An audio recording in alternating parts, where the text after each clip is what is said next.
Derrames petroleros, ¿qué son, qué impacto tienen y cómo podemos solucionarlos? Primero que nada, ¿qué es el petróleo? El petróleo es un aceite mineral de color muy oscuro, negro, menos denso que el agua y de un olor acre característico. Está formado por una mezcla de hidrocarburos acompañados de azufre, oxígeno y nitrógeno en cantidades variables, el cual se origina de una materia prima formada por restos de organismos vivos acuáticos que habitaban en el pasado y que con el paso del tiempo algunas bacterias anaerobias consumieron el oxígeno dejando únicamente moléculas de carbono e hidrógeno, lo que conocemos como hidrocarburos. ¿Qué es un hidrocarburo? Como ya mencionamos anteriormente, los hidrocarburos son compuestos de tipo orgánico, los cuales surgen por combinar moléculas de carbono e hidrógeno que tienen la capacidad de formar cadenas abiertas o cerradas.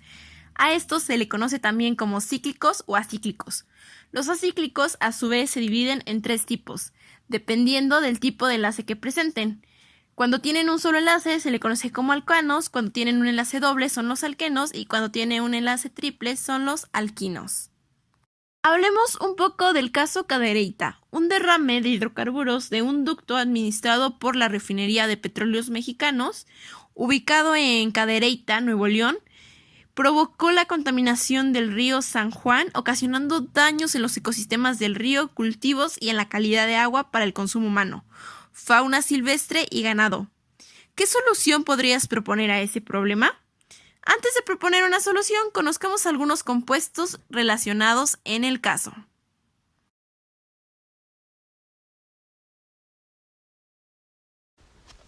Un elemento que se encuentra en el petróleo es el sulfuro de hidrógeno. Sus enlaces son iónicos, su geometría es lineal, su polaridad es un enlace iónico, tipo de enlace es un carácter no polar por simetría.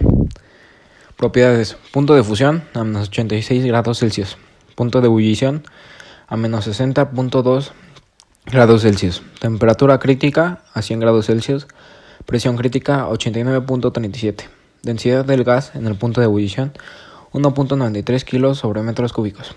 Densidad del gas 1.45 kilos sobre metros cúbicos. Viscosidad conductiva térmica 12.98. Solubilidad en el agua y el estado de agregación es gas. Interacción intermolecular dipolo-dipolo. Grado de toxicidad e impacto ambiental. La toxicidad del ácido sulfurhídrico es parecida a la del cianhídrico. La causa por la cual, a pesar de la presencia más masificada de este compuesto, hay relativamente pocos muertos, es el mal olor con el que va acompañado. Sin embargo, a partir de los 50 partículas por millón, tiene un efecto narcotizante sobre las células receptoras del olfato y las personas afectadas ya no perciben el hedor. A partir de 100 partículas por millón se puede producir la muerte. Como la densidad del sulfúrico es mayor del aire, se suele acumular en lugares bajos como pozos, etc., donde puede causar víctimas. Varios métodos de tratamiento están disponibles y frecuentemente el sulfuro de hidrógeno puede ser tratado y eliminado utilizando el mismo proceso y equipo utilizado para eliminar hierro y magnesio. Su configuración electrónica es la siguiente. Para el hidrógeno es 1s2, para el sulfuro es 1s2, 2s2, 3s2, 2p6, 3p4.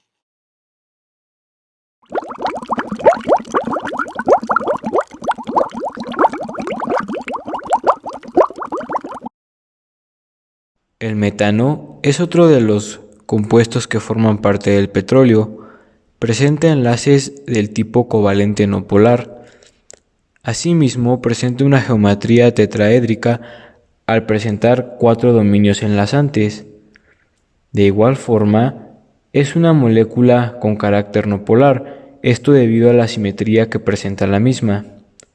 Entre las propiedades que la caracterizan son punto de fusión de menos 182 grados centígrados, punto de ebullición de menos 161 grados centígrados, temperatura crítica de menos 82 grados centígrados, densidad de 0.656 kilogramos sobre metro cúbico, una solubilidad en agua de 3.3, es un gas inflamable, una temperatura de autoignición de 537 grados centígrados, y es un compuesto no soluble en agua.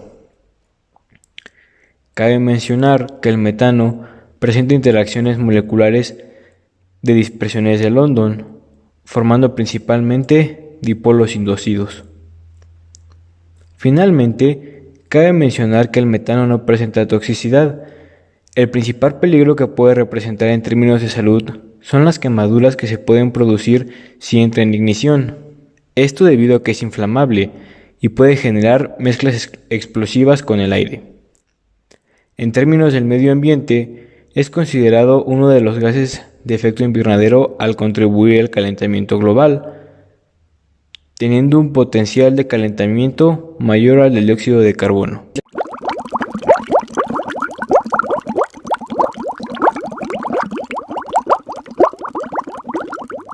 El ciclohexano es un cicloalcano líquido incoloro y altamente inflamable con un olor fuerte parecido al petróleo.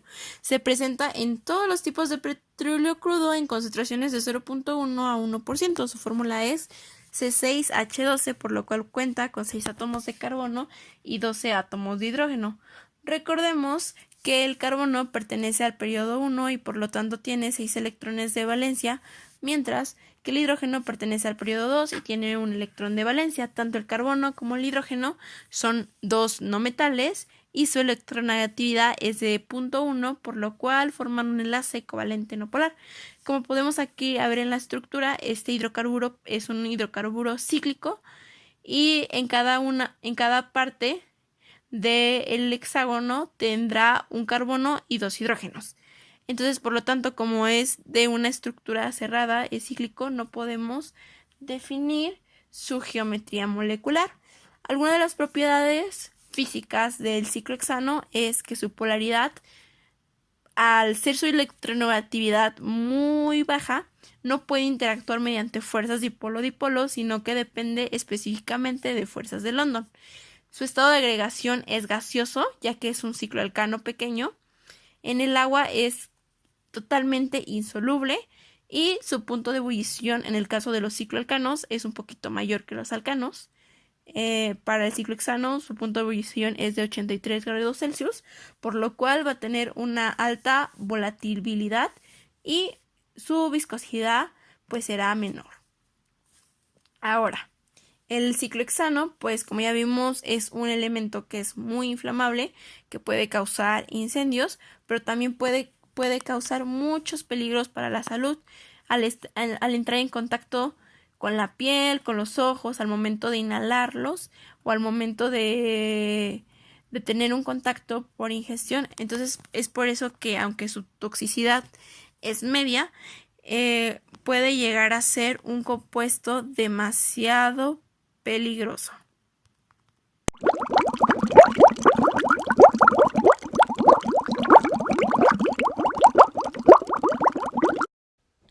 Agua. El agua es un compuesto químico inorgánico formado por 2 átomos de hidrógeno y un átomo de oxígeno. Su fórmula molecular es H2O. La molécula del agua se conforma de 2 átomos de hidrógeno y 1 de oxígeno unidos por enlaces covalentes simples, además de que se caracteriza por tener puentes de hidrógeno. Como vemos, en la estructura de Lewis, el agua contiene 2 dominios enlazantes en los cuales el oxígeno comparte 2 de sus electrones con el hidrógeno y cuenta con 2 dominios no enlazantes por parte del oxígeno para poder cumplir así con su respectiva regla del octeto. Podemos decir que el agua tiene un tipo de enlace covalente polar, su geometría es angular, el agua es de carácter polar y su interacción intermolecular más fuerte es la de puentes de hidrógeno. Por otro lado, el agua tiene involucradas 2 configuraciones electrónicas, la cual es la del oxígeno y la del hidrógeno. Por otro lado, podemos decir que el hidrógeno cuenta con un electrón de valencia y el oxígeno con 6 electrones de valencia. Entre otras especificaciones del H2O, podemos decir que en todos los estados de la materia, el agua no tiene color, olor ni sabor, es decir, es incolora, inodora e insabora. Por otro lado, tiene un punto de ebullición de 0 grados centígrados y un punto de fusión de 0 grados centígrados. El agua tiene una densidad de 1000 kilogramos sobre metro cúbico o 1 gramo sobre centímetro cúbico. Tiene una viscosidad a 20 grados centígrados de 1 por 10 a la menos 3 newtons por segundo sobre metro cuadrado y de 0.32 por 10 a la menos 3 newtons por segundo sobre metro cuadrado a 90 grados centígrados. Los puentes de hidrógeno ayudan a mantener las moléculas fuertemente unidas. Por otro lado, se le conoce al agua como el disolvente universal por su capacidad de disolver más sustancias que cualquier otro líquido. Sin embargo, esta disuelve más sustancias iónicas y polares como lo es la sal. Sin embargo, es difícil que disuelva sustancias apolares, como lo es el hexano. Al tener un punto de ebullición alto y mayor intensidad de fuerzas intermoleculares, el agua tiene una menor volatilidad. Es importante conocer qué características debe tener el agua para considerarse potable. Bueno, no todo el agua disponible en la naturaleza es apta para el consumo humano. Para ser potable, antes debe ser sometida a procesos que la purifican y le quitan las sustancias que pueden ser perjudiciales para nuestra salud, mediante un proceso llamado potabilización. El agua cruda, tal como se denomina al agua en su estado natural, es depurada y purificada. Además de su misión purificadora, el proceso de potabilización asegura que todos los hogares conectados a una red pública de distribución beban agua de igual calidad. De acuerdo a lo establecido por la Organización Mundial de la Salud, la OMS, el agua para ser potable tiene que cumplir con una serie de requisitos. No debe contener sustancias nocivas para la salud, es decir, carecer de contaminantes biológicos, en este caso microbios y o gérmenes patógenos, químicos tóxicos, en este caso orgánicos e inorgánicos, y radioactivos, y debe poseer una proporción determinada de gases y sales inorgánicas disueltas.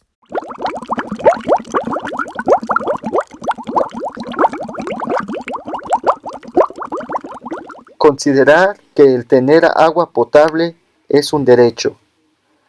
Toda persona tiene derecho al acceso, disposición y saneamiento de agua para el consumo personal y doméstico, en forma suficiente, salubre, aceptable y asequible. El Estado garantizará este derecho en el caso de Cadereyta.